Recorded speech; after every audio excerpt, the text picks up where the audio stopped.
Hey, good afternoon, everyone.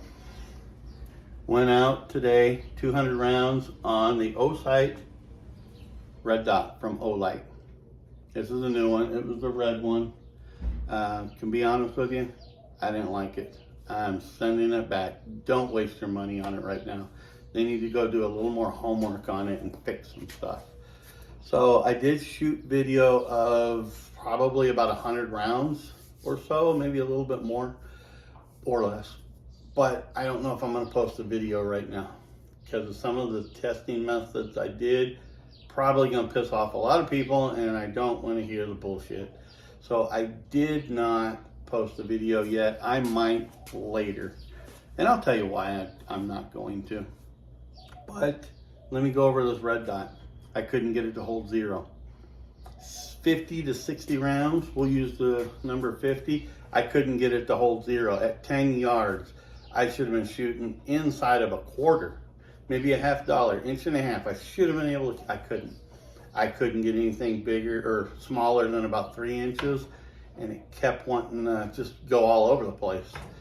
Did not like it. The one thing I did notice about the dot, when I was shooting, it was bouncing all over. Where on my Hollisons, 407s, the 507s, the 509s, and even the 407K, it does not bounce. It stays, it'll bounce because of the gun moves, but it's not doing this like crackhead pattern where it's just bouncing off the walls. That's one thing I did notice. But while I was shooting, it took 50 rounds for me to get halfway zero. So I just stopped right there and said, let's just continue. So the next 100 rounds, I started playing around 5 rounds at a time, shooting different areas and seeing how well it tracked. To be honest, I could shoot 5 rounds now, go load up 5 more, put it in, shoot again, and it was completely different. It kept shifting all over the place. Sometimes it'd be up to the left, and then sometimes to the right, that kind of stuff. Sometimes it'd be low. It wasn't me, because I actually switched to another gun and went and ran it, and it was just fine. So this dot here, couldn't keep it on zero, and I saw a lot of those complaints on the reviews I saw. 2 reviews that I looked at were common on the 1 or 2 stars through their website, Amazon, and Reddit. Well, one, it didn't hold zero, and that's what I found. It did not hold zero worth of shit. But the other one was most people, especially the SIG owners, didn't realize the 365s and some 320s were RMS or RMSC cuts, not RMR. This is an RMR footprint, not an RMS. That's a much smaller one, 4-post, 2 screws, where the RMR, 2 posts up front, 2 screws in the rear. That's what it is.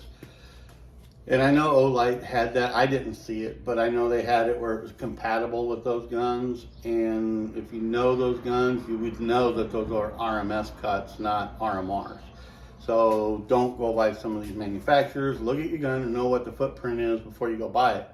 Because on the website, it shows you the bottom of it, and you can see that it's an RMR clear day, not an RMS. And if you just put the C on it, that stands for compact, which the RMSs are for single stack and stuff like that. Subcompacts, miniguns, or modified double stacks. That's what the RMS is primarily made for the RMR for your full-size guns, to make it point blank and simple. So while out there, couldn't keep zero. Like I said, we went through about 200 rounds today. And the one thing I did notice is while shooting this, when I went to 10 rounds, I wanted to do 10 rounds and drop it each time I shot a round. So I loaded 10 rounds. This is why I'm probably not going to share the video, because most people get pissed off about it. Is I would shoot 1 round, drop it in the back of my car on the hard plastic I have. I didn't want to do it in the dirt because I take care of my guns. So I just drop it, pick it up, do 1 more round, drop it, pick it up, put 1 more round. I was only dropping from about a 2-foot level down. So I don't know if I'm going to share the video, but I might chop it up and get rid of that, because like I said, it just pissed people off. So I did that. Everything shifted to the far right. It was not holding zero. So after that was done, I put in a mag of 15 rounds, and the goal was to shoot as fast as I could. Put every round down there in about 5 seconds or less. Well, about the 11th or 12th round, the dot actually sheared off the slide, hit me in the top of the head, and bounced to my right about 8 feet. We did find both screws, the plate and the dot, of course. Screws I didn't know if I'd find, but we found them. It actually sheared all the threads off the screw. Did not hurt my slide one bit. We actually ran a tap through there and back, did not hurt it at all. Put another screw in, it was fine. So the screws, I don't know if they were just bad screws or whatnot. They were actually about an 1/8 inch into the gun, which I wish they were a little bit longer, but I'm not gonna worry about it because I'm returning it. So it did shear off. I do have the video of me shooting it. It coming back, hitting me and bouncing off. Don't know if we got a picture of the screws. I put them back in this box because this is going back. I don't want it. Like I said, I put my 509T back on it. If I was to letter grade this like in school, it's a D. The only reason I won't give it an F is because, let me get it, this charging thing, I kind of like that. So that brought it from an F to a D minus is what I'll say. So I did like this, and it was not in the way of the sights, nothing like that. That's one thing I did notice, that the sights did not impede me charging it. So on that note, I would not buy this. I am not going to ever buy it again, and I hope they do more homework on it. It was a nice sight.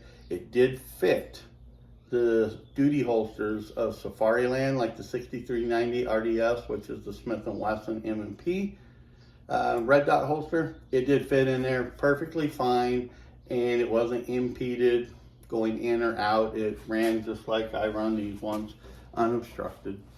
So that part I was a little bit concerned with, but it wasn't there. But because this thing can't hold 0, I'm getting rid of it. So you guys make your own decision. If you want to try it, try it. I wouldn't put any effort into it. Go buy you a Holosun for about 50 bucks more, and you're going to be a lot happier with a lot better quality. And this, I would not put my life on for nothing. You guys have a good day.